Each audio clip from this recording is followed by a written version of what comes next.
Yan, magandang hapon mga brods. Yan o, huli natin ngayong hapon. Namingwit tayo. Yan, may pang-ulam naman tayo. Makahigop naman tayo ng sabaw. Hindi tayo nagdala ng cellphone kasi malakas ng hangin. Saka alon.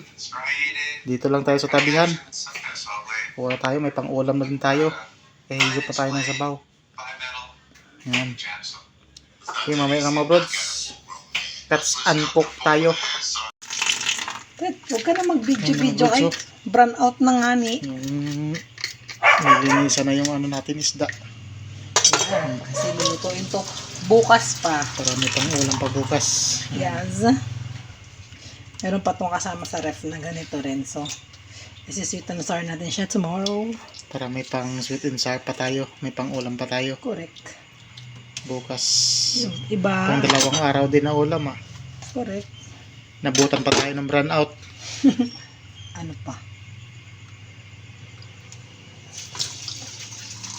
Ayan. Ito pa yung iba oh. Ayan. Nakaano na yung ano natin. Pulo na. Pulo na yung ano natin. Tubig.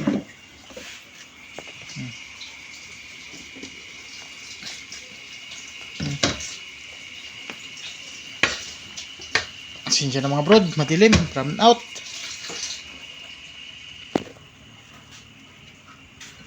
Nagkulo na? Takpe lang. Kasi doon ano, papatutuin ko muna yung kamatis. TV lang.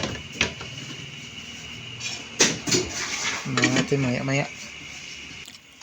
Yan mga brods. Nadurog na natin yung kamatis. Sinsya na mga brod, brown out. Dumilim yung wala ang liwanag sa mineral ko. Sabi may liwanag.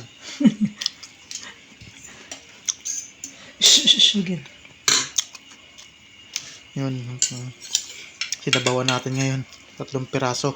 Talakitok, bisugo, Yan.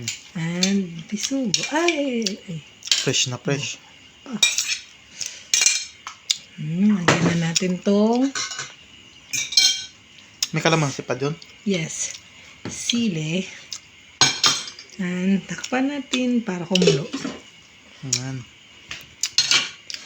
Sige, makatikin naman tayo ng sariwa. Oh, ito na kayo ba silaw. Ano?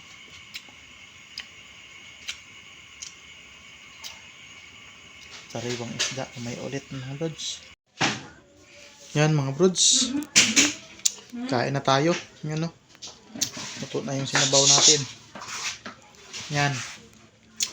Tayo nakasala ng cellphone. Paghimong. Kay mahangin.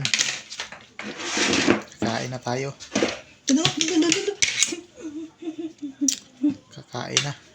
Okay mga brod, hanggang dito na lang. Salamat sa walang sawang suporta. Shout out sa inyo dyan. Hanggang sa sunod naman muli.